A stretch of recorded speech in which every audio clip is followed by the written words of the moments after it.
My girlfriend was roped while in the process of cheating on me. I've been sitting here for like 15 minutes trying to figure out how to start this. My head is completely spinning. My thoughts are just all over the place.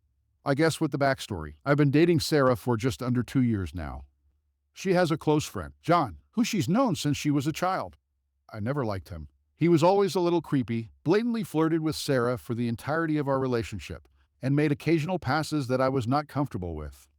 Cut to like 2 weeks back. Sarah and I were invited to a gathering party by a mutual friend. I had a workshop for work that night, so I couldn't attend, and with current circumstances, I was never inclined to go anyways. I didn't want Sarah to go either, but she was very adamant, and I guess I just didn't want an argument, so I said fine. We ended up running into John later that day, and he mentioned the same party and asked us if we had been invited as well. My girlfriend told him she was going, but I wasn't, and he got this weird smile on his face and said something along the lines of, "If you're going, I guess I have to go." Just something about his smile and the way he said it really rubbed me the wrong way. Plus, I didn't want to be possessive, but the idea of the both of them together all night at a party did not sit well with me. After we got back to our apartment, I told her a bit more firmly this time that I'm not comfortable with her going to the party, especially with him there.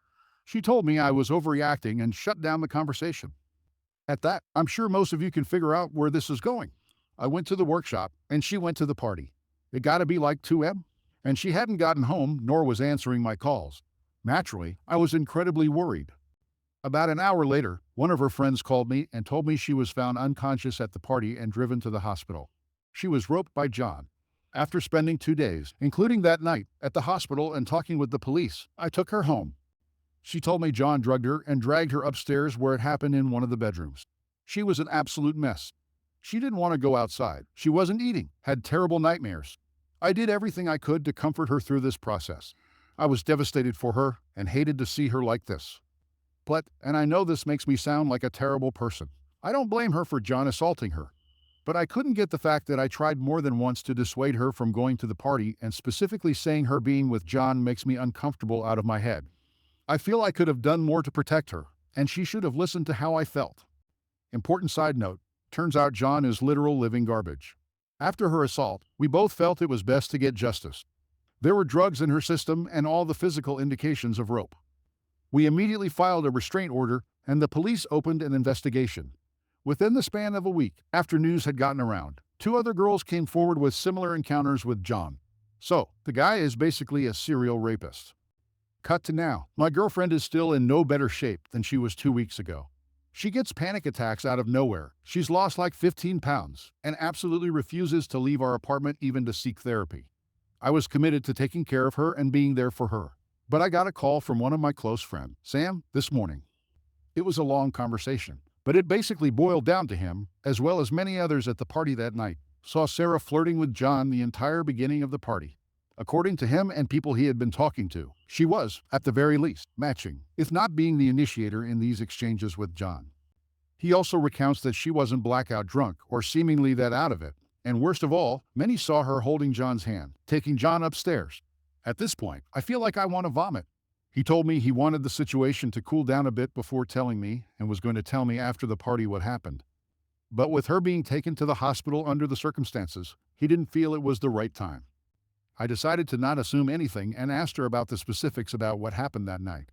She tried to tell me the same thing, that she was drugged and dragged to a bedroom. But when I told her what Sam had told me, the color completely drained from her face. She started to panic, and I did my best to calm her down. But it was at least 30 minutes before she could catch her breath to speak. She was sobbing, but she was coherent enough to understand and basically confessed to cheating on me. She said she was drunk and hadn't been out for so long, she wanted some adventure. She admitted she was the one that took John to the bedroom and wasn't dragged there against her will. She kept apologizing and saying it was a terrible mistake and that nothing else was a lie. He did rope her. I believe the last part. As far as I can understand now, it was when they were in the bedroom fooling around when he slipped something into her or something like that. Then he forced himself on her. I don't know what to do anymore.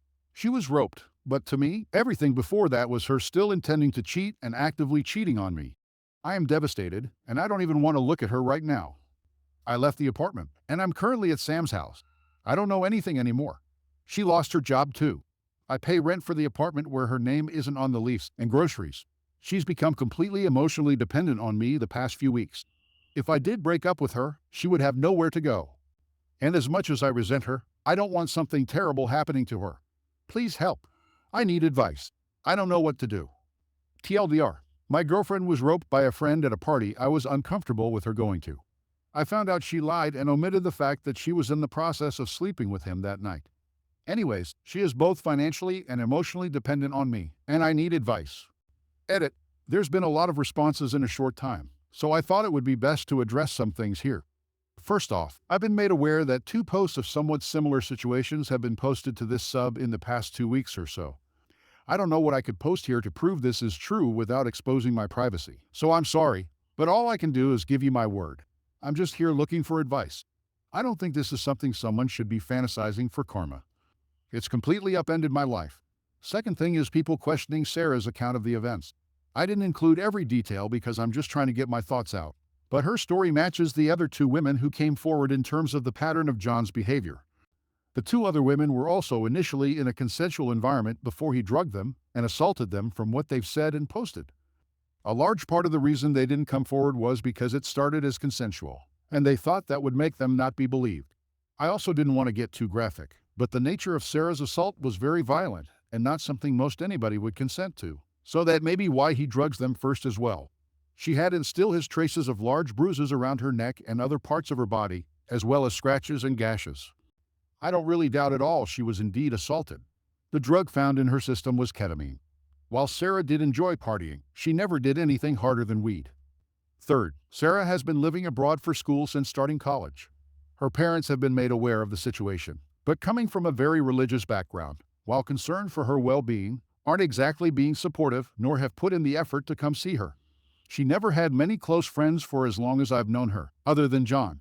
I don't know where she would go if I told her she can't stay at my apartment. Update. Hey everyone, sorry I've taken so long for this update and lack of replies on the previous posts. I needed some time to sort out the situation, but I did read most as many replies as I could, and I appreciate all the advice and messages, especially from those who had been put in similar situations as I. I guess I should start by clearing a few things up. First off, to everyone who thought my story had holes in it, it definitely did, and I'm sorry for that. At the time and even now, I was missing a lot of information and was filling in holes as best I could with what I had. I also didn't want the post to get too long, so I left out information that I guess would have painted a better picture of my situation. I'll try my best to include those missing details. If you're just interested in the update, skip down a few paragraphs. So, details about John. He is part of Sarah and has a social circle and lives quite close to us. Some of the behavior from John towards Sarah that made me uncomfortable throughout the course of our relationship included constantly making comments about her body, putting his arm around her every chance he could, asking her to go with him on a trip to Europe last summer, just the 2 of them, poking her breasts when she's wearing tight clothing, saying things like, "I'm lucky I met her when I did," or "she would have been with him by now," etc. It's not any one thing but an accumulation of everything that made me uncomfortable with her spending a lot of time with him. She never encouraged his behavior, at least when I was around, but didn't actively discourage it either, despite me openly talking to her about my boundaries. She just brushed it off as them knowing each other for so long and being comfortable with one another. A few smaller details I guess were relevant I should mention. 1. We are not in the S. So, while still obviously an issue in our country, our area is relatively CF-free, and everyone going to the party Sarah went to were part of our larger social circle. It was at a large condo a friend of ours was renting for the summer. It was not some open invite party with 100+ people. Still dumb, I know. There were 30-ish, maybe 40 people there. So, in hindsight, yet no one should have been at the party to begin with. Lastly, clearing up both Sarah and A's financial situation.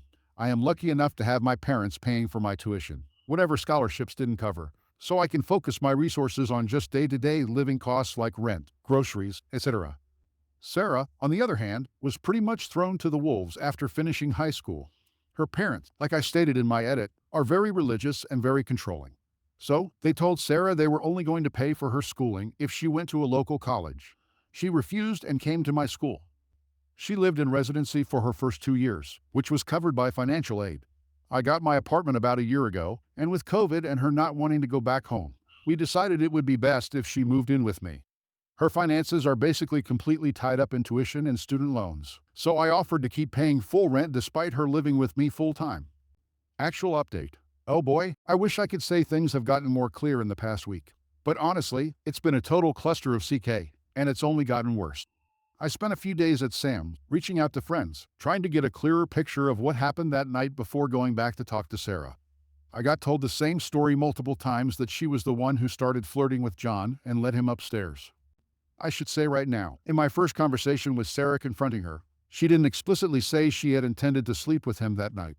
She just confirmed she took him upstairs. She was basically having a panic attack throughout the entire conversation, so I had a hard time pushing for clarity. So, by this point, in my heart, I was trying to find any excuse at all for her to save our relationship. But my mind was telling me that the relationship was over, at least for the time being. But as many of you commented, despite my obvious grief losing a 2-year relationship, I decided I'd be willing to let her stay in my apartment again rent-free to at least the end of October to sort out other living arrangements and support. I called her about 3 days after staying at Sam's and told her I'm willing to listen to her side of the story, but I need the complete truth about everything, and she agreed.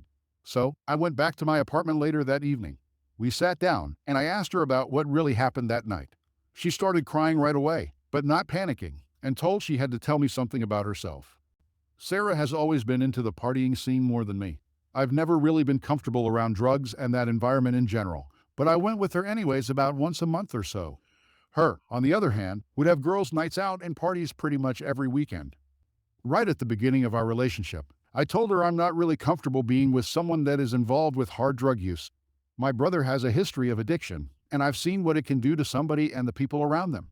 She told me that's fine since she only drinks and smokes weed occasionally. Well, it turns out for about a year now, she started doing harder drugs at parties when I'm not there. And her girls' nights were often just her and some from our social circle, John included, going to a friend's apartment to do shrooms. I was shocked to say the least, and I didn't even know what to think in that moment. I just tried to ask her more about what happened on the night she was assaulted and if she was intending on cheating on me that night. She comes clean and tells me she did lead John upstairs, but swears she wasn't trying to sleep with him, but wanted drugs. He told her it was cocaine, but obviously it was not, since only phenyl and alcohol showed up in her system at the hospital. She told me he immediately started coming onto her, but she tried to fight him off. But eventually she was too drugged out to fight back. After consoling in her for a while, I asked her what her relationship with John was really like before, and if they did anything together before what happened that night. She admitted that they made out a few times before around Christmas last year, but promised it didn't go any further than that. She was begging me to forgive her and that she needs me in her life, that she just was in a rebellious phase because of her upbringing. I didn't know what to believe anymore and still don't, to be honest. I just was completely overwhelmed by everything. So, I told her I needed to clear my head and left again. Sam was nice enough to let me stay at his place again. I talked to some of my friends she said she was doing drugs with, and they confirmed. I was pretty upset at them for hiding it from me, but they told me she basically forced them to keep it a secret from me. It feels like so much of my relationship was a lie. She wasn't the person I thought she was, and she lied constantly for who knows how long. At this point, my mind is basically made up. So, I call her and told her it's over, but she can stay at my apartment till the end of October, but only if she finds a therapist and gets help during that time. She basically lost it during the call, but my mind was made up, so I just said I'd be staying at Sam's for a while and hung up. I wish that was the last of the SHT that happened, but literally a day after that, I start getting spammed with hate messages and calls from friends, relatives, and people I don't even know. Turns out she's posted all over social media about how I was breaking up with her because she was roped and was kicking her out with nowhere to go in these coy times. She also wrote that I've been emotionally abusing her after her assault, victim blaming her, and stopping her from getting a therapist. I'm completely lost. I'm furious, heartbroken. I can't even describe all the emotions I felt. I called her again that night and told her she has 2 weeks to move out now, and I don't want to hear from her again. I had to spend the past week playing damage control, trying to clear my name on social media, calling friends and family. I was ostracized by coworkers, though luckily my boss was on my side. I was getting doxxed, death threats. My life basically fell apart. Sam, thank God, was completely understanding through all of this and said I could stay at his place until Sarah moved out. She's moving out on Friday, but I don't want to go back to that apartment anymore. I've had to cut out friends. My reputation is now in the garbage. I lost the first and only person I've ever loved. I don't know anymore. I low-key want to die, but I'll find a therapist sooner or later. I just feel numb to everything. I don't even know if I'm right or wrong in this situation anymore. I hope I haven't rambled on too much. I know this post is really long, But thank you really for everyone who showed support in the last post. It meant a lot. TLDR, girlfriend lied to me about the night she was roped. Turns out she was with him that night to get drugs, had been doing hard drugs behind my back for months, cheated on me with a friend that ended up assaulting her, and then lied on social media about how I had been emotionally abusing her after my best effort to support her, causing my life to fall apart. Edit. Someone's comment made me realize she was still lying to me. The second time I talked to her, she changed her story about what she was drugged with, and I didn't even realize. I was not told by the hospital what she had in her system, and I'm not very knowledgeable on drugs in general. All that information I had came from Sarah. I don't even know if she was drugged against her will at all at this point. God, I'm doubting everything now. This is not the person I thought she was. I don't even care she's out of my life now.